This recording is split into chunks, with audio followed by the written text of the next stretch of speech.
안녕하세요. 만나서 반갑습니다. 여러분과 같이 남한산성 특집을 진행하게 될 김영준입니다.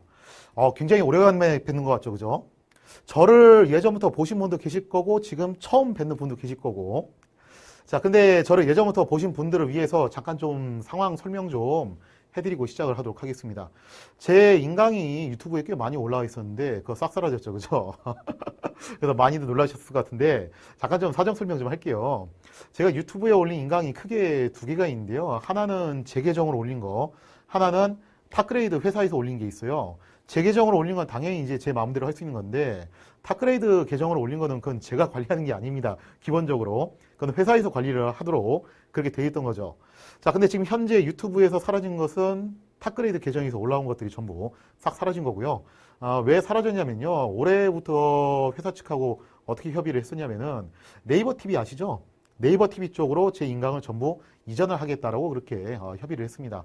그리고 유튜브에 있는 것은 일단 내리고 네이버 TV 쪽으로 이전을 할 건데, 내리기는 했는데 네이버 TV 쪽은 아직 이전이 안 됐어요. 그건 아마 조만간은 이제 될 겁니다. 그래서 지금 현재 그 공백 기간이 있어가지고 잠깐 좀 제 인강이 다 사라져 있는 그런 좀 상황이 놓이게 됐는데, 여러분들이 이 점을 좀 양해 좀 부탁드리겠습니다. 자, 그래서 제가 고민을 되게 많이 했어요. 이번에 개봉하는 영화 남한산성, 항상 그랬다시피 관련해가지고 뭐 배경 설명도 해드리고 또 좀 이제 특집도 한번 찍고 하려고 그랬었는데, 아직 뭐 네이버 TV로 이전이 아직 완료가 된 게 아니라 가지고 이거를 어떻게 되는 것인가 고민을 하다가 고민하다가 내린 결론이 뭐였냐면은, 그냥 내 계정으로 하나 올리자. 근데 제 계정으로 올리려면은 이거는 회사 차원에서 찍는 게 아니라 제가 개인적인 차원에서 찍어야 되기 때문에 유료입니다. 제가 돈을 이제 따로 들여가지고 해야 되는 거고요. 그래서 제가 평상시에 보통 특집 강의 찍으면은 몇 시간씩 꽤 많이 이제 할애를 해드렸는데, 정말 죄송스럽게도 정말 죄송스럽게도 이번에는 긴 시간을 해드리지 못할 것 같습니다. 그래서 좀 이제 제가 생각했던 포인트들 몇 가지만 짧게 찍고서 넘어가는 그런 시간이 됐으면 하고요. 그리고 보통은 제가 파워포인트로 하는데, 제가 좀 이걸 되게 급하게 기획을 했어요. 너무 급하게 기획을 하다 보니까 미처 파워포인트를 만들 시간이 없어가지고 조금 조잡하게 그냥 한글 파일로 만들어서 띄우게 됐는데, 살짝 뭐 역광 비추고 그런 거 좀 있을 수 있습니다. 그러나 좀 이런 것들 여러분들이 너그러운 마음으로 조금만 양해를 부탁드리겠습니다. 자, 그러면은 오늘 여러분들과 같이 나눠볼 내용이 뭐냐면요. 남한산성 특집, 김상원과 최명길이라는 두 인물을 배경으로 전쟁통에 일어나는 여러 가지 이야기들, 이 두 사람의 신념과 사상, 그리고 앞으로 조선이 어떤 선택을 하게 될 것인가에 대한 내용들을 다룬 영화죠. 이 영화에 대해서 개인적으로 참 기대감이 많은데, 어떤 영화인지 이 영화는 여러분들이 직접 보시고요. 뭐 김상원, 최명길 얘기는 제가 그냥 스킵하겠습니다. 이것까지 얘기하면은 그건 스포일러가 되니까 그것까지 말씀드리기 힘들고요. 그래서 제가 오늘 이제 주로 다루게 될 내용은요. 예전에도 그랬지만 병자호란이라는 전쟁을 배경으로 한 거다 보니까 과연 병자호란이 어떤 사건이었는가, 거기에 대한 배경 지식을 여러분들한테 짧게나마 전달을 해드리고자 합니다. 그래서 제목을 뭐라고 뽑았냐면은 병자호란에 대한 오해와 진실. 이런 말 하긴 좀 그런데 병자호란은 정말 인기가 없습니다. 무슨 말인 줄 아세요? 인기가 없어, 이게 진짜. 자, 생각해보세요. 임진왜란 같은 경우는요, 초반에 조선이 굉장히 궁지에 몰렸지만 어쨌든 이순신 장군이 등장한 이후로 뭐 의병도 참전하고 관군도 다시 전열을 가다듬었고 명예 군대도 지어놓고 하면서 조금씩 밀어내서 결과적으로는 조선이 막아내는데 성공했던, 방어전에 성공했던 전쟁입니다. 그래서 드라마틱한 요소도 있고 해가지고 드라마나 영화, 각종 소설 매체에서 굉장히 많이 다루고 있어요. 근데 병자호란은 어떻습니까? 일단 기간이 짧아요. 꼴랑 2개월. 2달 만에 병자호란이 끝나버렸고, 그 결말도 참담한 패배로 끝났다라는 거죠. 그래서 기억하고 싶지 않은 전쟁이라는 그런 이제 이유 때문에 사람들이 병자호란을 좀 의도적으로 많이 기피하는 그런 성향이 있습니다. 그러다 보니까 병자호란에 대해서 좀 막연한 그런 편견이라든가 오해도 있다라는 거예요. 그래서 제가 실제로 역사학계에서 논의되는 내용들이 무엇이고 대중들이 갖고 있는 오해가 무엇인지 그 괴리감을 좁혀드리기 위해서 뭐 항상 그랬다시피 그런 것들을 좀 간략하게 몇 가지 좀 짚고 시작을 하도록 하겠습니다. 자, 먼저 첫 번째입니다. 첫 번째 질문. 과연 인조 정권은 무능한 정권일까? 라는 거죠. 여러분, 혹시 인조를 좋아하시는 분, 여러분들 중에서 아마 없을 거예요. 우리나라에서 가장 인기 없는 왕을 꼽아봐라, 욕 정말 많이 먹는 왕을 꼽아봐라 하면은 탑5 안에 들어가는 왕이 누구냐면요, 조선의 선조하고 조선의 인조입니다. 조선의 왕 2명이 항상 들어가요. 뭐 어떤 때는 연산군보다도 욕을 더 많이 먹은 사람이 이 두 사람인데, 미리 말씀드리자면은 저도 인조에 대해서 그다지 썩 우호적인 입장은 아닙니다. 저도 인조를 그렇게 좋아하진 않아요. 근데 우리가 어떤 인물을 평가할 때 이 두 가지를 꼭 생각해 보셔야 돼요. 첫째, 무능한 사람은 항상 실패하는가? 무능한 사람은 항상 실패하는 거예요. 그 다음 두 번째, 유능한 사람은 항상 성공하는가? 여러분도 이 명제를 꼭 생각을 해봐야 돼요. 우리가 얼핏 생각할 때 이런 얘기들을 많이 해요. 사기를 당했다. 왜 사기당하냐? 그건 멍청해서 그렇다. 라는 이야기들을 하는데, 여러분, 실제로 사기꾼한테 당하는 게 다 멍청한 사람들만 당하는 줄 아세요? 물론 어리숙하고 멍청하기 때문에 사기에 당하는 경우도 분명히 존재할 수 있습니다. 근데 배울 만큼 배웠고 분명히 똑똑하고 그런 사람인데도 불구하고 사기에 당하는 경우가 있다라는 거예요. 자기도 모르게 어느 순간 갑자기 넘어갈 수도 있다라는 거죠. 그럼 여러분들이 그걸 생각해 봐야 돼요. 무능한 사람은 반드시 실패하고 유능한 사람은 반드시 성공할 것인가? 그리고 성공한 정권은 반드시 유능한 정권이고 실패한 정권은 반드시 무능한 정권인 것인가? 이런 것들을 우리가 한 번쯤 고민을 해볼 필요가 있다는 거죠. 역사가 가끔 아이러니한 게 뭐냐면요. 그런 경우 굉장히 많이 있습니다. 분명히 유능한 사람이었는데 시대를 잘못하고 태어나서 혹은 정말로 운이 없어서 중간에 갑자기 고꾸라져서 추락하는 경우도 왕왕 있어요. 반대로 아무리 봐도 이 인간은 그다지 능력이 없어 보이는데 희한하게도 마지막까지 그냥 무난무난하게 잘 지내면서 편안하게 천수를 누리다가 높은 관직까지 올라가지고 편안하게 천수를 누리다가 생을 마감한 경우도 있다는 겁니다. 그러면은 우리가 가끔 이런 혼란에 빠지죠. 과연 실패한 사람들은 정말로 다 무능한 사람들일까? 인조 정권은요, 병자 호란에 대한 책임은 분명히 있습니다. 그렇기 때문에 인조 정권을 아주 성공적인 정권이라고 볼 수는 없겠죠. 하지만 우리가 막연하게 이렇게 생각하면 좀 곤란하다는 거예요. 인조 정권은 병자 호란 때 실패한 정권이기 때문에 무조건 무능했을 것이다. 인조는 무능한 왕일 것이다라는 그런 생각을 할 수도 있는데, 자, 거기에 대해서 이제 간단하게 몇 가지 좀 짚고 넘어가겠습니다. 일단 인조 정권은 기본적으로 다들 아시다시피 인조 반정이라는 사건을 통해서 시작된 정권이죠. 즉 쿠데타를 통해서 결성된 혁명 동지들이에요. 쉽게 말해서. 자, 그러면은 인조 정권의 구성원들을 좀 잠깐 살펴볼 필요가 있는데요. 인조 반정을 일으켰을 때 인조 반정의 주체가 됐던 사람은 인조 능양군이었습니다. 그리고 능양군이 스카우트했던 사람들이 크게 네 가지 그룹이 있어요. 그 네 가지 그룹을 살펴보면 이렇습니다. 먼저 첫 번째 그룹. 당연히 쿠데타 일으키려면 뭐가 있어야 돼요? 힘이 있어야겠죠. 그죠? 권력은 어디서 나온다? 권력은 청구에서 나온다. 자, 그래서 이때 당시 무신 그룹으로 이서, 신경진, 이괄 이런 장군들을 포섭을 했고요. 자, 그 다음에 군인들만 있으면 안 됩니다. 쿠데타가 성공하려면은 이 반정을 지지해 줄 수 있는 그런 명망이 있는 문관들이 필요했다는 거예요. 자, 그래서 문관계층을 섭외를 했는데 그 문관계층이 좀 구성원이 재밌어요. 자, 일단 고위 문관으로 누가 있었냐면은 김류가 있었습니다. 참고로 신경진의 아버지가 신림이고 김류의 아버지가 김영울이에요. 역사 조금 아시는 분들은 알 거예요. 이 사람들 누구? 그죠? 판금대 전투에서 같이 참전했다가 전사했던 전우죠. 그죠? 그 전우의 아들들끼리 다시 크로스해가지고 뭘 했냐면은 인조 반정을 일으켰다는 겁니다.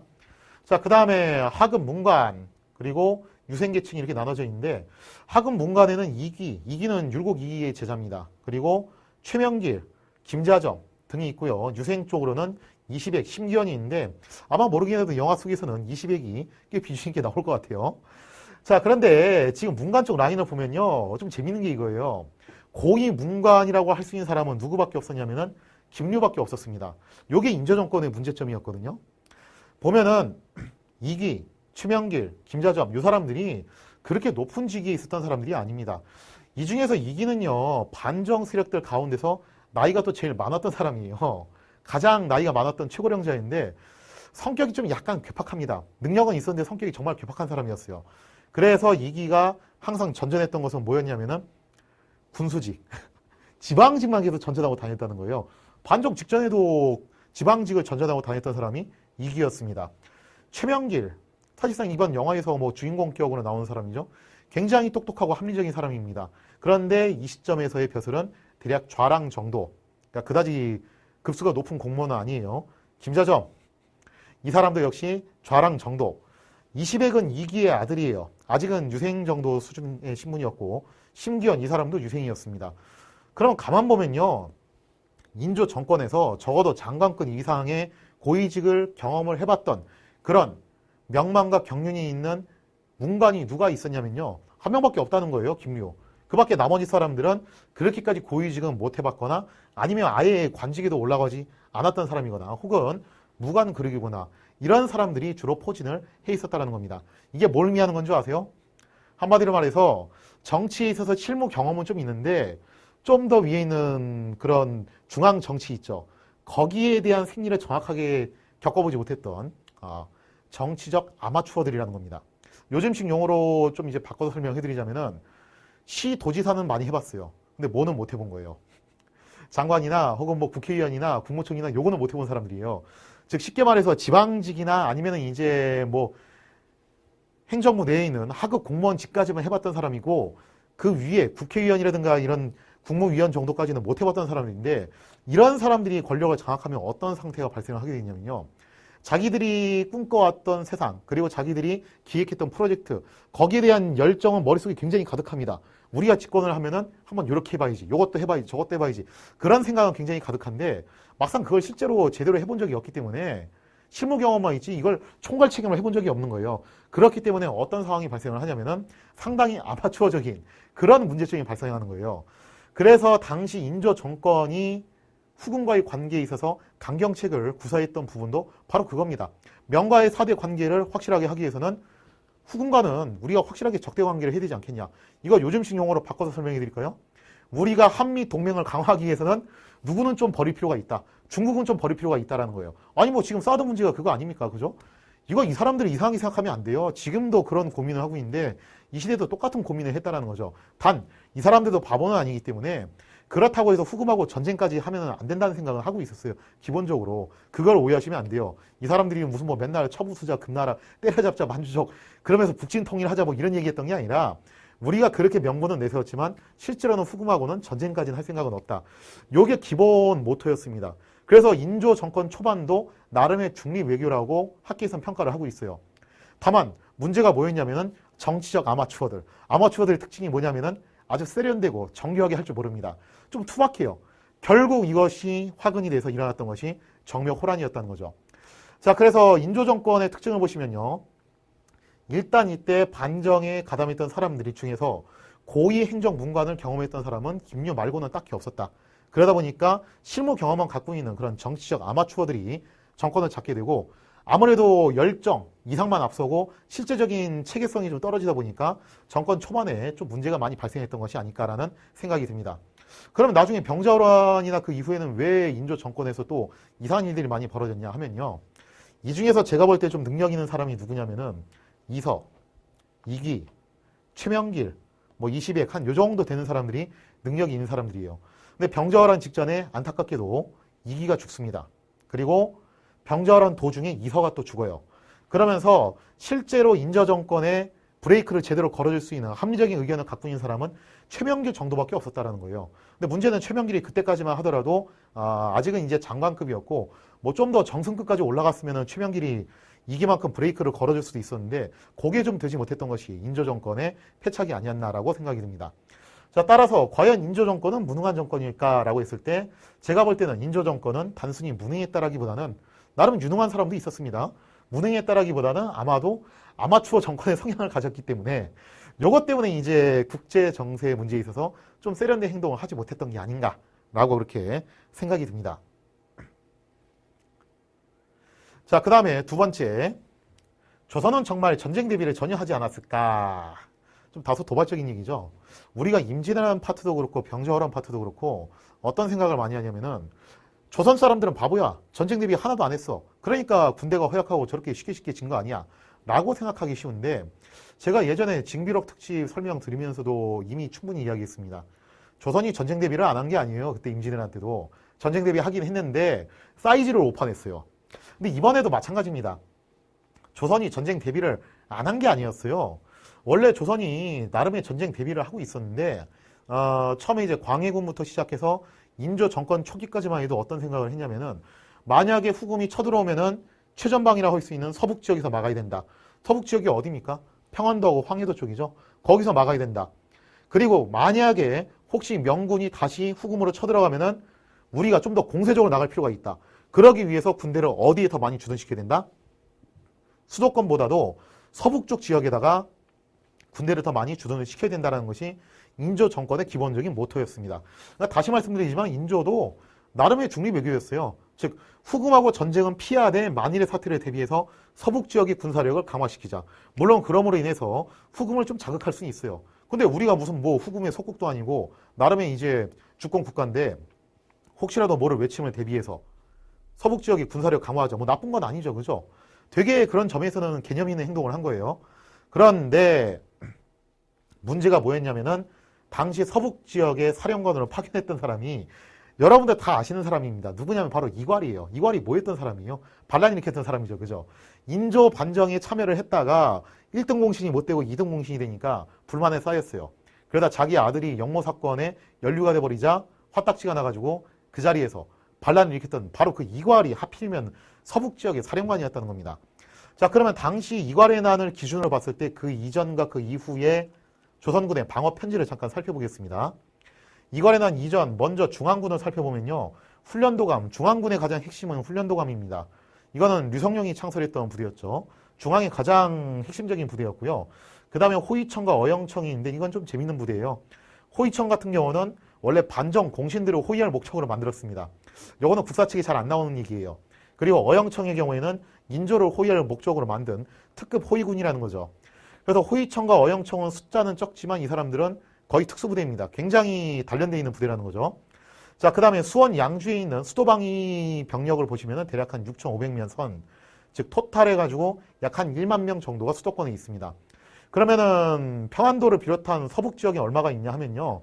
평안도에 대략 13,000명, 특히 평안도에 있는 군대는 예전부터 여진족을 견제하기 때문에 임전태세가 되게 잘 돼 있는 부대예요. 그 다음에 삼남지방에서 추가 파병을 해가지고 올려보낸 병력이 15,000명. 그 중에서 절반 정도를 이괄이 통솔하고 있었고 나머지 절반은 도원수였던 장만이 통솔하고 있었습니다. 자, 그렇게 구조가 되어 있는데 가만히 보시면요. 중앙군이 1만에 서북군이 3만입니다. 다른 도는 다 빼놓고 얘기하는 거예요. 자, 지금 중앙군이 1만에 서북군이 3만이라는 것은 지금 현재 인조 정권은 방어에 대한 가이드라인을 어떻게 짜고 있다?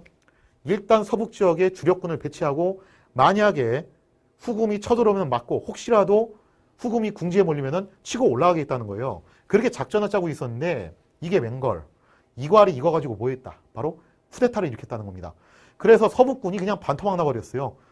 특히나 당시 조선에서 나름 이제 정예병이라고 생각하는 부대를 다 이괄 히어로 몰아줬는데 뭐 그만큼 인조는 이괄을 믿었던 거죠. 그죠? 그런데 이괄이 그걸 가지고서 반란을 일으키는 바람에 조선에서 믿었던 정예군이 그냥 공중 증발돼 버린 거예요. 이게 문제였습니다. 자, 그러면서 고민에 빠졌죠. 지금 그 서북 지역을 커버치기 위해서 충분한 병력이 없다라는 겁니다. 만약에 이런 상황에서 적군이 쳐들어오면 어떻게 할 거냐는 거죠.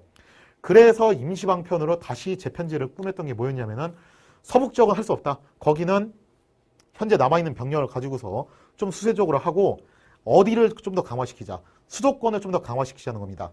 그래서 편지가 이괄에 난 이후 어떻게 바뀌었냐. 훈련도감은 그대로인데 호위청과 어영청이 확대가 됐죠. 그죠? 자, 그 다음에 수원 양주에 있는 병력을 좀 더 증편시켜가지고 총영청을 만듭니다.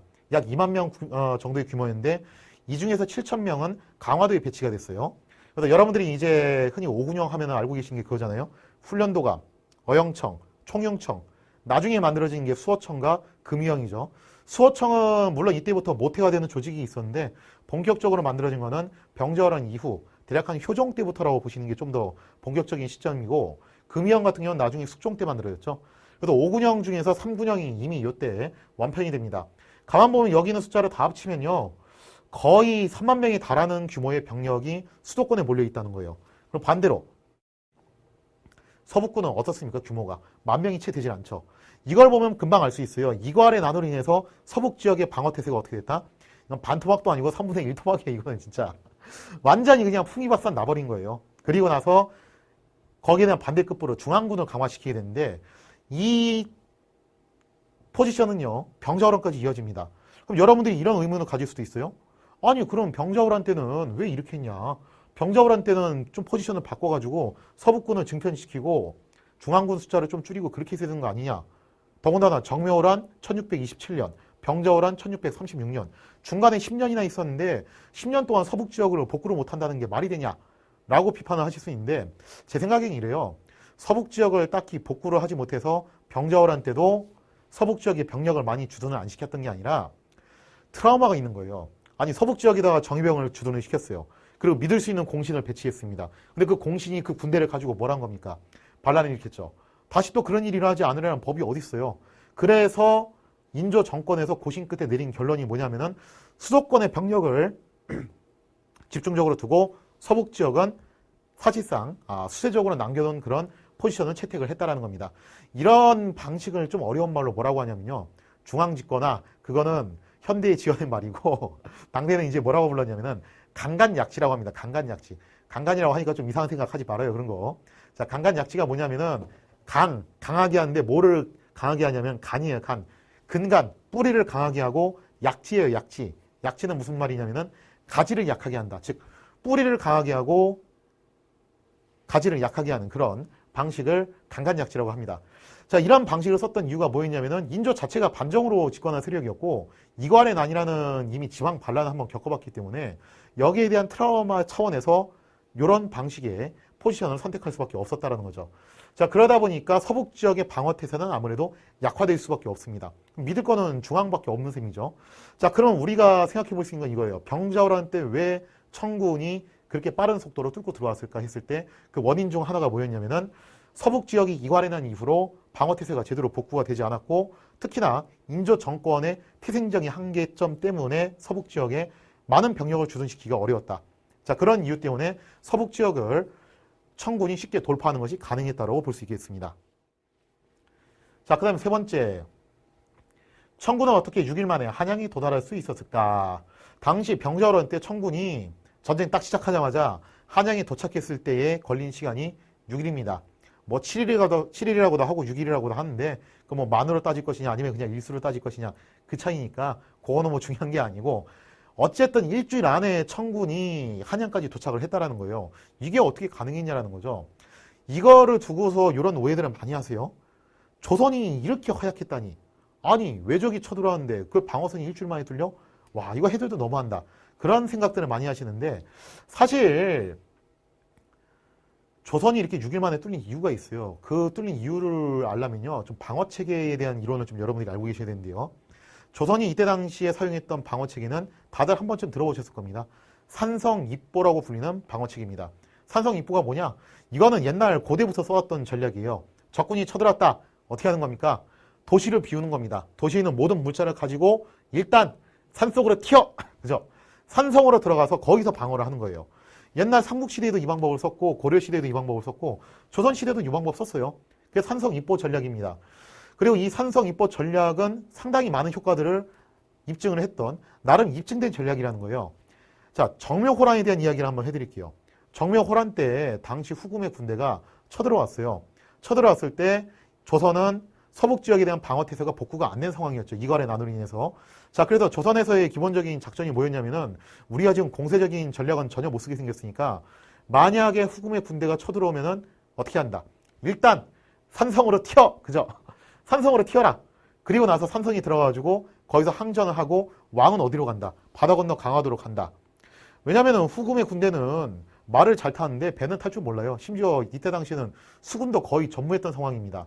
그렇게 해서 적군을 장기전을 끌고 가면은 후금은 버티지 못할 것이다. 나름 이런 전략을 세워서 했었습니다. 이때 당시 정묘호란 때 후금의 군대가 두 갈래로 나눠서 쳐들어왔는데 먼저 의주를 기습적으로 공격해서 점령을 한 다음에 둘로 나눴어요. 옛날에 제가 거란전쟁 특집에서 설명해드렸던 건데 그게 인강인 유튜브에 남아있으면 확인을 하시면서 보시면 참 좋은데 현재 아직 네이버 TV로 이전이 덜 돼가지고 조금 아쉬워요. 자, 보시면 이래요. 우리나라가 서북 지역의 루트가 둘로 나눠집니다. 하나는 내륙길, 하나는 해안길.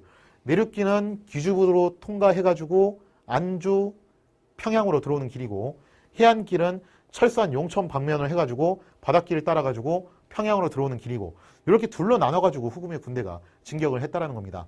왜 둘로 나눴냐? 여러분 전쟁이라는 게 그렇습니다. 뭐 10만 대군, 5만 대군 이런 엄청난 수준의 규모의 병력이 한쪽 길로 가기가 힘들어요. 그럼 시간도 오래 걸리고 그렇기 때문에 보통 몇 개의 길로 나눠서 진격을 하는 겁니다. 그리고 목표 지점을 정해놓고 거기서 만나기로 하는 거죠. 아마 당시 후금의 군대의 진격 루트는 둘로 갈라졌던 이유가 한꺼번에 한 길로 가는 것보다 양쪽으로 나눠서 가는 게 좀 더 효율적이라고 판단을 했고, 만나는 합류 지점을 대략 평양 정도로 상정을 했을 겁니다. 자, 그렇게 해서 양쪽으로 나눠서 왔는데, 내륙길로 왔던 후금의 군대는 안주성을 점령하고 평양까지 육박한 데 성공을 했어요. 참고로 안주성은 산성이 아니라 그냥 평지에 쌓았던 읍성이었어요. 그런데 문제가 뭐였냐면 해안길로 왔던 후금의 군대가 철주에서 막히게 됩니다. 철주 시는 점령을 했는데 어디서 막혔냐면요. 철주 근처에 있는 용골산성, 거기서 막히게 돼요. 당시 철주에 있었던 조선인들이 전부 어디로 들어갔냐면은 용골산성으로 들어갔고, 산성이 들어가서 산성 입보 전략으로 수비에 일관했다는 거죠. 이게 고등학교 한국사 책에 나오는 의병장 정봉수의 활약인데, 원래 이게 의병만 있었던 건 아니고 관군도 있었는데, 관군이 중간에 이제 생각 없이 출격을 했다가 전멸을 당하는 바람에 의병장이었던 정봉수가 여기를 인계를 해가지고 지키고 있었던 거죠. 자, 그래서 한쪽 갈래의 군대가 막혀가지고 더 이상 못 내려오는 겁니다. 그러면 절반밖에 안 되는 군대로 평양 이남으로 내려갈 수 있냐 했을 때, 그거 좀 힘들다라는 거예요. 그리고 시간이 이렇게 끌리는 사이에 인조가 이미 강화도로 들어간 데 성공을 했어요. 그리고 소현세자를 남쪽으로 보내서 삼남 지역에서 근황병을 모아가지고 북진할 태세를 갖추고 있었다는 거죠. 정묘한테는 조선의 방어 전략이 나름 성공적으로 먹혔던 전쟁이었어요. 그래서 여러분들이 뭐 고등학교 때 한국사 배울 때 뭐 정묘라 하면은 정묘화약 체결하고 해서 뭐 끝냈다 이렇게만 배웠는데, 사실 정묘화약 체결했던 이유 자체도 후금이 원래 목표했던 목표점을 정확하게 얻어내지 못했기 때문에 그랬던 겁니다. 조선군이 나름 선방한 싸움이었어요. 자, 그래서 정묘화약을 체결하고 돌아갔는데, 나중에 이제 병자호란이 터졌을 때 후금에서는 고민을 합니다. 다음번에 조선에서 쳐들어가면은 똑같은 작전을 쓸 거다, 얘들은. 그러면 산성을 공략하면은 우리 후금의 기병대가 산성을 공략하려면 굉장히 애로사항이 많은데 이거 어떻게 할 것이냐, 산성을 일일이 격파하고 할 것이냐 했을 때, 이때 후금에서 아주 굉장히 과감하면서도 상당히 모험적인 전략을 내게 돼요. 자, 그 전략이 무엇이었냐? 일단 어디만 보고 뛰어라. 한양만 보고 달려라. 전방에 있는 조선의 요새들을 공략하지 말고 무조건 한양만 보고 뒤도 돌아보지 말고 달리라는 거예요. 그렇게 해서 뭘 할 거냐면은 인조가 강화도를 넘어가기에 앞서서 길막을 하라는 겁니다. 길을 끊어버리면은 인조가 강화도로 못 들어갈 것이고, 그렇게 해서 인조를 고립시켜가지고 왕을 잡자라는 거죠. 즉, 적을 잡으려면 뭘부터 잡아야 된다? 우두머리부터 잡아라. 뭐 병법에서 어떻게 보면 기본이에요. 물론 이 작전은요, 상당한 모험이 따른 작전이었습니다. 왠 줄 아세요? 아니 뭐 그러면은 다 누구나 이렇게 하죠. 근데 왜 이 작전을 쓸 수가 없는 거냐면요, 이 작전을 쓰는 순간 보급로고 뭐고 아무것도 없는 거예요. 보급을 받지 못한 상태에서 무조건 앞만 보고 달리는 거기 때문에, 만약에 퇴로가 끊기거나 보급로가 끊겨버리면은 조선 땅 안에서 고립돼가지고 전부 몰살될 그런 운명을 맞이하는 겁니다. 참고로 이렇게 해서 몰살당한 군대가 뭔 줄 아세요? 옛날에 수양제, 우문수 우중문이 끌고 왔던 30만 별동대, 살수대첩 있죠. 그게 이거였어요. 그 다음에 강감찬의 규지대첩, 당시 거란의 소비압의 군대, 그게 이렇게 몰살당했습니다. 사실상 병자호란 때도요, 만약에 혹시라도 청군이 조금이라도 핀트가 어긋났으면은 몰살당할 수밖에 없는 그런 전쟁이었다는 거죠. 어떻게 보면 한 끗 차이로 청군이 이겼다고 볼 수 있는 건데, 자, 당시 청군이 또 이길 수 있는 이유 중 하나가 또 요거였습니다. 후금에서 청으로 바뀌었어요. 나라 이름 간판만 바꾼 게 아니라 여기서 뭐까지 이제 바뀐 거냐면은, 당시 후금이 청으로 바뀌는 과정에서 흡수한 게 있습니다. 몽골을 정복해가지고 흡수를 했어요. 원래 가뜩이나 기병 전술이 뛰어난 애들이 몽골 기병까지 흡수를 했다라는 거예요. 그 다음에 두 번째, 이건 뭐 나중에 좀 특집으로 자세하게 설명을 해드려야 될 것 같은데 간략하게만 설명하자면 그렇습니다.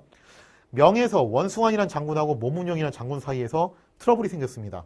좀 모문용이라는 장군이 문제가 많은 사람이었는데, 이 트러블이 생기는 가운데 원숭환, 모문용 두 장군이 죽어버렸어요. 그러면서 그 휘하에 있던 장군들이 대거 어느 쪽으로 투항해왔냐면은 후금으로 투항을 해왔다는 거죠. 후금으로 투항하면서 그냥 온 게 아니에요. 빈손으로 오질 않았고 자기들이 거느리고 있던 군대와 군사 기술을 가지고 왔는데, 정묘호란 때 후금 군대는 오로지 기병만 운영을 했습니다. 그런데 병자호란 때의 청나라 군대는 뭘 운영했냐면은 명으로부터 도입했던 대포기술, 그리고 수군, 이걸 운영했어요. 그렇기 때문에 후금의 군대하고 청의 군대는 질적으로 달랐습니다. 몇 단계 업그레이드된 군대였다는 거죠. 자, 그래서 조선이 똑같이 산성입보를 쓰면 안 되는 거였는데, 이때 조선이 이 부분에서 좀 방심을 하게 됩니다. 물론 인조가 좀 우려는 표명을 했어요. 우리가 산성입보 하면은 혹시 쟤네들이 도로를 따라서 하이패스 깔고 내려오지 않을까? 그래서 이 부분에 대해서 대책을 마련하라고 했었는데 그 대책이 제대로 마련되기 전에 병자호란이 터지면서 결국 우려했던 것이 현실로 일어나고 말았다는 거죠. 당시 청군의 작전은 이거였습니다. 일단 선봉대를 보내가지고 무조건 앞만 보고 달려. 그래서 어디를 끊어라. 한양으로 바로 직공을 해가지고 인조가 강화도로 넘어가기 전에 길을 끊어버려라. 그리고 본대가 대포와 수군을 이끌고서 천천히 진군하면서 한양으로 들어가서 최종 마무리를 짓겠다라는 거죠. 자, 그래서 당시 전쟁 일지를 보시면요. 1636년 12월 8일이죠. 이때 처음 청해 선봉대가 공격해 들어왔습니다. 날짜가 왜 12월이었냐면은 추운 겨울 압록강이 어떻게 될 것 같아요? 꽝꽝 얼죠, 그죠? 그러면 뭐 부교를 논다든지 뭐 배를 가지고서 운송을 한다든지 그럴 필요가 있습니까? 없습니까? 없죠, 그죠? 속전속결 기습 공격하기 굉장히 좋은 때죠. 자, 그래서 이때 청해 선봉대가 의주를 통과를 했어요. 통과를 했단 말이에요. 당시 의주를 지키고 있었던 게 누구였냐면은 임경업이었습니다. 조선에서 꽤 명장으로 소문난 사람이었죠. 임경업이 어떻게 했었냐면은 청군이 오자마자 작전대로 한 거예요. 의주 근처에 백마산성이 있어요. 거기로 철수를 했어요. 그리고 백마산성으로 들어가서 지켰다라는 겁니다. 자, 그러자 청해 선봉대가 백마산성을 한번 찔러봅니다. 찔러봤는데 이게 안 될 것 같으니까 바로 무시하고 어디로 갔다?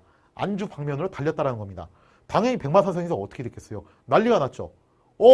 이런 상황이 생긴 거예요. 얘들이 우리를 공략하지 않고 바로 지나가는 겁니다. 당연히 급하게 전령을 띄웠겠죠. 그러나 청해 군대는 원체 기병들의 기동력도 빨랐고 지금 싹 다 무시하고 내려가기로 작정했기 때문에 이게 만만치 않은 상황이 됩니다. 전령 못지않게 빠른 속도로 밑으로 남하기 시작했다는 거죠. 자, 그렇게 해서 이미 첫날부터 벌써 선봉대가 안주에 도착을 하게 되고 안주로 한번 공략을 해봤습니다. 딱 찔러봤더니 안 될 것 같아. 바로 어떻게 하는 거예요? 10일 날에 청해 선봉대가 안주를 통과해서 평양으로 곧바로 남하야 했다는 거죠. 자, 당시 조선의 북방 4도를 관할했던 총사령관 도원수가 누구였냐면은 김자점이었어요. 자, 김자점이 평양에 청군이 도착하자 그제서야 첫 번째 장기를 보냅니다. 근데 전령이 좀 늦게 도착을 했어요. 12월 13일에 도착을 했는데 자, 보세요. 12월 10일 날 이미 청해 선봉대가 평양에 도착했어요. 근데 장기가 12월 13일 날 도착했습니다. 그러면 청군이 지금 평양에 있겠어요? 얘들이 성을 공략하는 게 아니라 다 비껴가지고 하이패스 깔고 내려오는데, 그죠? 이미 청군은요, 경기도 북부 지역까지 도착을 했다라는 거예요. 그 시점에 전령이 도착한 겁니다. 인조 입장에서 당황할 수밖에 없죠. 야, 청군이 벌써 평양에 왔어? 이게 말이 돼? 그럼 전방에 있는 요새들은 다 모여있는데 전방 지휘관들 다 뭐 한 거야? 야, 도원수, 김자중, 넌 뭐 했길래 얘들이 여기까지 뻥뻥 뚫렸어? 뭐 청나라 애들이 날개라도 달렸냐? 자, 아무튼 그러면서 우왕좌왕하면서 원래 작전대로 어떻게 했냐면은 강화도를 이전을 하자. 자, 그래서 검찰서 김경진과 복림대군 비빈들을 전부 강화도로 우선적으로 보내게 됩니다. 그리고 나서 인조가 강화도로 가려고 했는데 여기서 참 운이 안 따라주죠. 그 틈에, 그 진짜 잠깐 사이에 청해 선봉대가 한양 서쪽 근교에 짠 하고 도착을 했다라는 겁니다. 자, 여기서 인조는 선택을 했어야 됐어요. 둘 중 하나죠. 강행 돌파를 할 것이냐, 아니면은 방향을 돌려서 남한산성으로 갈 것이냐. 자, 이렇게 두 가지 선택지가 남아있다고 볼 수 있는데, 그때 당시 무장들은 뭐라고 했냐면 한판 붙자고 했어요. 지금 보아하니 청해 선봉대가 강행군을 한 게 딱 티가 나고, 그러다 보니까 지쳐있는 적군을 상대로 우리가 일격을 가하면, 특히나 조선의 중앙군은 절대 약한 군대가 아니었어요. 훈련도감, 어영청, 호위청 이런 병력을 이용해서 우리가 먼저 일격을 가하면 승산이 있습니다. 잘만 하면 선봉대를 괴멸시킬 수도 있습니다. 그럼 우리가 전쟁의 승기까지 잡는 거 아닙니까? 라고 건의를 했는데 대신들이 반대를 합니다. 뭐라고 반대를 하냐? 그건 안 된다. 이게 일반적인 상황이라면 한번 해볼 법한 상황인데 지금 전하가 계시지 않냐? 만약에 교전 중에 혹시라도 전하의 신상에 이상이 생기면 게임 오버인데 그때 어떻게 할 거냐? 자, 그래서 결국 방향을 돌려서 어디로 갔냐면은 남한산성으로 입성을 했다라는 겁니다. 자, 이렇게 해서 조선이 병자호란 때 불과 6일 만에 청군에게 전방을 돌파당했던 이유가 무엇이냐 했을 때, 이거는 청군이 엄청나게 세고 조선군이 엄청나게 약하고 뭐 그런 문제가 아니었어요. 조선이 전쟁 대비를 하나도 안 했기 때문에 그런 게 아니라 총체적인 전략에 있어서 허점을 드러냈다는 거죠. 일단 첫째로 산성입보 전략의 허점. 도로가 비기 때문에 하이패스 깔고서 내려올 수가 있다. 그 다음에 두 번째 문제가 뭐였냐면은 이때 당시에 청군은 옛날에 후군권하고 다르게 업그레이드가 된 상태인데 그 점을 간과했다는 겁니다. 이런 부분을 오판을 하게 되면서 청군은 조선의 산성입보 전략의 전략적 허점을 노림으로 인해서 결국 전략적 승리를 거뒀던 것이 바로 병자호란에 조선이 패배했던 이유 중 하나였다는 거죠. 자, 이렇게 해서 청군은 어떻게 해서 6일 만에 한양에 도착할 수 있을까에 대한 비밀을 한번 밝혀봤습니다. 자, 그 다음에 남한산성은 왜 장기 농성전이 불가능했을까? 여러분, 가끔 이런 생각을 하시는 분들이 계세요. 인조가 남한산성으로 들어간 것은 사고였다. 물론 뭐 사고인 건 맞습니다. 그렇기 때문에 남한산성은 처음부터 무너질 수밖에 없는 곳이었다. 근데 요 말은 좀 틀린 말이에요. 무슨 얘기냐면은 조선이 임진왜란 때 선조가 의주까지 도망을 갔죠. 그러고서 다시 이제 돌아왔었는데 이게 조선 왕실 입장에서도 굉장히 부담이 간 겁니다. 그래서 조선 왕실에서도 어떤 이제 얘기가 나왔냐면은 만약에 또다시 이렇게 외침이 일어나서 수도가 함락될 위기에 처음에는 그때 왕이 멀리 지방까지 도망가면 안 된다. 한 번 더 그런 행동을 했다가는 조선 왕조는 그냥 끝장난다는 거예요. 더 이상 백성들이 가만 안 있는다는 거죠. 자, 그래서 당시 조선 왕실에서 고민 끝에 내렸던 결론이 뭐냐면은 멀리 가지 말고 수도권 근처에서 방어를 하자는 거예요. 어떻게 해서든. 일단 한양에서 방어하는 건 불가능합니다. 왜냐하면 한양이 너무 도시가 큰 데다가 성벽 자체가 그냥 도성으로서의 역할을 하는 거지 그게 군사적인 성격을 갖고 있는 게 아니거든요. 그래서 이때 왕실 보장처로 생각해뒀던 곳이 어디냐면은 1순위가 강화도, 그 다음에 2순위가 어디였냐면 바로 남한산성이었어요. 강화도로 못 갈 것 같은 상황이 생기면은 남한산성으로 가자는 거죠. 그래서 이미 광해군 때부터 남한산성에 털을 잡아놓고 있었고 인조 때에 아까 제가 말씀드렸던 반정 공신들 중에서 좀 머리 좀 돌아가는 사람이라고 그랬죠. 이설한 사람이 중심이 돼서 남한산성이 수축이 됩니다. 자, 그래서 남한산성은 강화도 다음 가는 피난처였기 때문에 원래 방어태세가 되게 잘 돼 있었어요. 뭐 가보신 분들은 아시겠지만 남한산성은 정말 난공불락의 천혜의 요새입니다. 자, 그래서 남한산성은 그렇게 축조를 해놓고 거기에 식량을 배치를 해놓고 혹시라도 만일의 사태를 대비해서 거기에 들어가서 농성을 하겠다라는 작전을 짜고 있었습니다. 심지어 이런 얘기도 나왔어요. 그럼 왕실은 강화도로 도망간다고 치자. 한양에 살고 있는 백성들은 어떻게 할 것이냐. 결국 버리고 가는 거 아니냐라고 그런 이제 오해를 하실 수 있는데 조선왕조 실록을 보면 다 그런 얘기가 나와요. 회의 시간에 뭐라고 하냐면은 어전회의에서 우리가 강화도로 갈 때 주민들을 강화도로 소개를 시켜야 되는데 그러기 위해서는 수군을 어떻게 동원을 해야 되고 이 인원이 전부 다 강화도로 들어갈 수 있는 게 맞냐? 만약에 강화도로 다 못 들어가면 또 어디로 분산시켜야 되냐? 그런 회의를 했다라는 거예요. 그러니까 백성들 버리고 자기들만 살겠다고 도망가는 게 아니라 원래는 나름의 그런 피난 계획도 다 짜고 있었어요. 문제는 청군이 너무 빨리 오는 바람에 그럴 겨를이 전혀 없었다는 거죠. 완전 이건 오판했던 거죠. 그래서 원래 조선의 작전은 이거였습니다. 왕은 강화도로 가고 세자는 남한산성으로 가고 그 다음에 왕자 중 한 명을 삼남지왕으로 보내서 근한병을 모집하고 그렇게 해서 분산해가지고 적을 어디로 끌어들인 다음에 수도권까지 끌어들인 다음에 각 산성에 있는 병력과 규합해가지고 적을 일망타진하자. 이게 조선의 작전이었어요. 근데 이 작전이 한 방에 어긋났던 게 뭐였냐면은 청해 선봉대가 6일 만에 하이패스 깔고서 그냥 한양으로 짠하고 나타난 거죠. 그래서 인조가 못 간 거예요, 강화도로. 그래서 어정쩡하게 남한산성으로 온 겁니다. 그리고 너무 급하게 남한산성으로 들어오는 바람에 미처 주민들을 피난시킬 그런 시간적인 여유도 없었고 제일 큰 문제가 바로 군량 문제였습니다. 이 군량 문제가 참 속상한 게 뭐냐면요. 그 이설하는 사람이 굉장히 똘똘했다고 그랬어요. 그래서 남한산성 안에 군량을 상당히 많이 비축하려고 했었는데 이서가 막판에 이제 좀 병에 걸려서 쓰러지게 됩니다. 그래서 잠깐 관직을 내려놓고 쉬게 돼요. 그래서 그 뒤를 이어서 남한산성을 관리를 했던 사람이 광주 목사 한명욱이라는 사람인데 이 사람이 이렇게 건의를 해요. 전하, 근데 산성까지 식량을 운반하려면은 백성들이 너무 힘들어 하는데 그러지 말고 산성 아래에다 창고를 지어서 거기에다가 식량을 보관하는 게 어떻겠습니까? 전쟁이 일어나면은 청군이 전방에 있는 산성도 공략하려면은 시간 좀 걸리지 않겠습니까? 그럼 그 시간 안에 식량을 남한산성 안으로 옮기면 되는 거니까 그냥 그렇게 하시지요 라고 건의를 해요. 여기서 실수를 했어요. 인조가 그냥 그럴싸하다고 생각하고서 오케이를 한 겁니다. 그리고 전쟁이 났을 때 계속 말씀드린 대로 청군이 하이패스 깔고 밀고 내려오다 보니까 어떻게 됐다. 미처 식량을 남한산성으로 옮길 수 있는 시간적인 여유가 전혀 없었다는 거죠. 그래서 결국에는 그 식량을 전부 청군이 가져가 버렸어요. 완전 그냥 땡큐지. 그리고 인조는 성 안에 비축되어 있던 식량이 얼마 없었기 때문에 정말 오래 버텨봐야 50일 정도밖에 버틸 수 없는 그런 한계점이 있었다는 겁니다. 당시 관련 사료, 남한갑이 저술한 병자록에 기록되어 있는 사료예요. 참고로 인조 때 있었던 병자 호란도요. 실록에 있는 기술이 좀 약술되어 있습니다. 왜냐하면 나중에 삼전도에서 인조가 항복한 다음에 혹시라도 청군이 검열할까봐 일단 청군한테 좀 불리한 내용은 다 삭제해버렸어요. 그래서 되게 약술되어 있기 때문에 야사에 좀 의존도가 있습니다. 임진왜란도 징비록 같은 그런 야사에 대한 의존도가 있어요. 병자호란도 야사에 대한 의존도가 있는데 남한갑, 그때 당시 남한산성에 있었던 신하 중 한 명입니다. 그 남한갑이 저술했던 병자력이 굉장히 중요한 사례로 평가를 받고 있다는 거죠. 그 남한갑의 병자력에 보면 이런 말이 있습니다.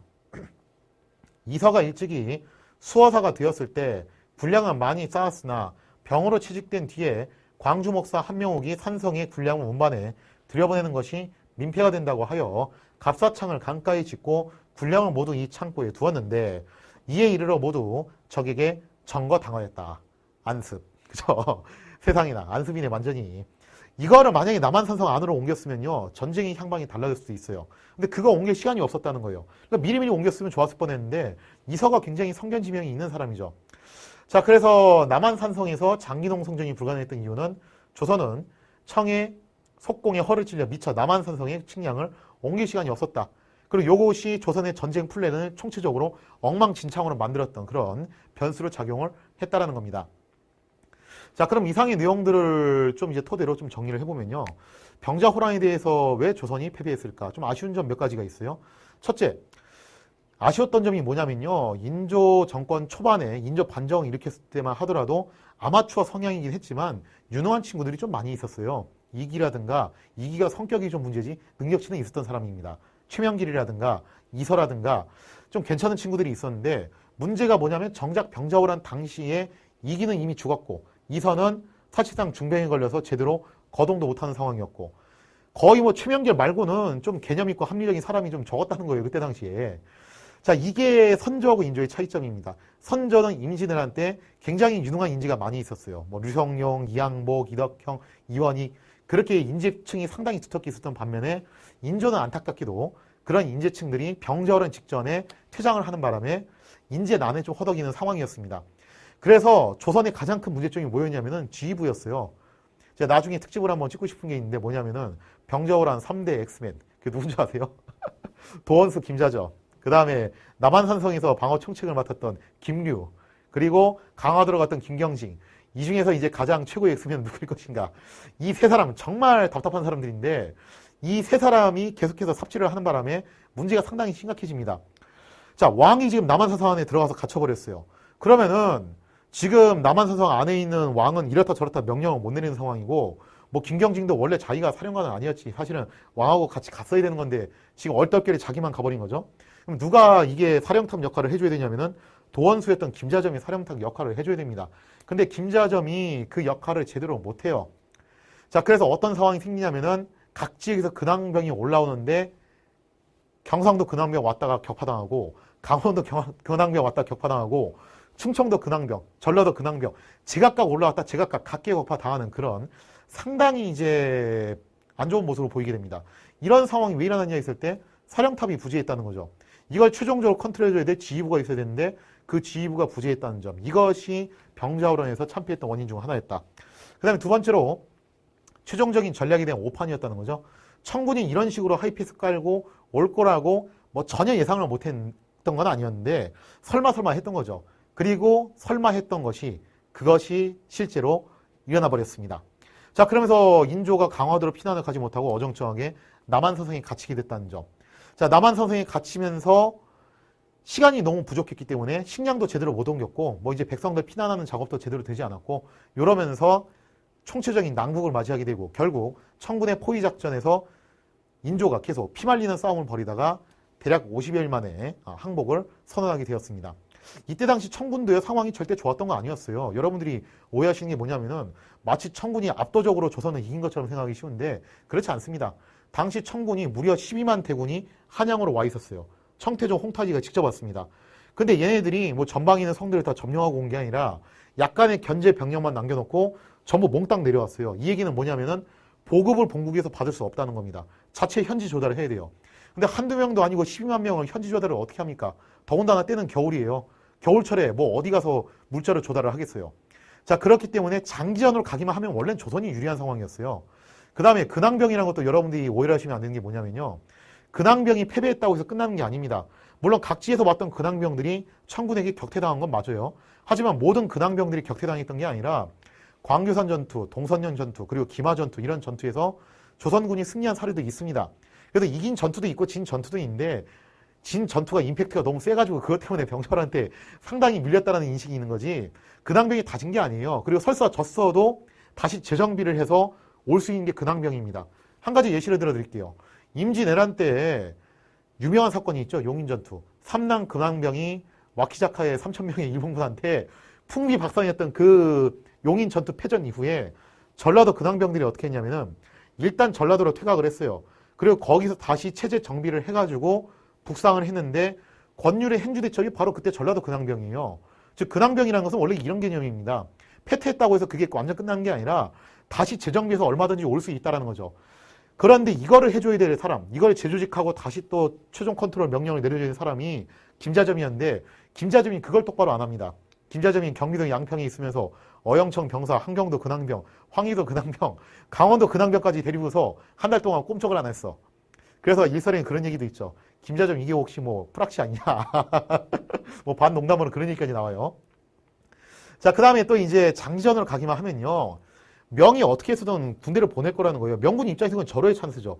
빈집털이 갈 수 있는 절호의 찬스인데 명이 놓치겠냐 이거죠. 그런데 명이 이 소식을 접하고 지원군을 보내기에는 시간적으로 여유가 또 너무 짧았다라는 겁니다. 뭐 명의 내부적인 상태도 안 좋았던 것도 사실이었죠. 이래저래 운이 참 안 따라졌습니다. 만약에 역사에 만약은 없지만 만약에 조선이 조금만 더 시간적인 여유를 갖고서 방어태세를 원래 계획대로 가동을 했다면은 절대 이 싸움은 만만한 싸움이 되지 않았을 것이고 진짜 거꾸로 청군이 역공을 당해서 제2의 살수대첩, 제2의 규지대첩이 가능할 수도 있었던 것이 병자호 호란이었다는 거죠. 하지만 이러한 상황들이 어떻게 보면은 우리가 그래요. 제가 항상 이럴 때 쓰는 말이 뭐냐면은 될 놈은 뭐래도 되고 안 될 놈은 뭐래도 안 된다. 청이 이때 진짜 될 놈이었고 조선이 안 될 놈이었는데 이해 안 되려다 보니까 그냥 한 번 꼬이니까 다 꼬이기 시작하는 거고 청군은 한 번 딱 걸어놨던 그 과감한 모험이 제대로 성공을 하게 되면서 조선의 왕이 직접 삼전도에 나와서 항복을 하게 되는 그런 최종적인 승리를 거머쥐는 최후의 승자가 되었다는 것입니다. 자, 어쨌든 이 남한사성 안에서 고립된 상황이죠. 고립된 상황 안에서 조선의 대신들은 갑론을박을 벌이게 됩니다. 우리가 이 상황을 일단 모면을 해야 되니까 청에게 항복을 하자. 아니다. 항복하는 순간 우리는 끝장날 것이다. 끝까지 결사항전을 해만 한다. 그래서 양쪽으로 나뉘어서 서로 격렬하게 토론을 하게 되는데 그 양대 산맥이 누구였습니까? 결사항전 하자. 김상원. 아니다. 일단 항복을 하고 훈민나라를 도모하자. 그것은 최명길. 두 사람이 팽팽하게 논쟁을 벌이게 되고 인조는 그 와중에 고민을 하게 됩니다. 과연 최명길과 김상원의 논쟁은 어느 쪽의 승리로 끝나게 될 것인가? 인조는 어느 쪽을 선택하게 될 것인가? 거기에 대한 자세한 이야기는 영화를 통해서 여러분들이 확인을 하시기 바랍니다. 자, 이거보다 더 다루고 싶은 내용들이 정말 많았는데 시간 관계상 오늘은 딱 여기까지만 하도록 하고요. 나중에 뭐 이제 특집으로 제가 자세하게 하나하나 이야기 보따리를 풀어드리도록 하겠습니다. 자, 이 시간 이야기 마치도록 하겠습니다. 감사합니다.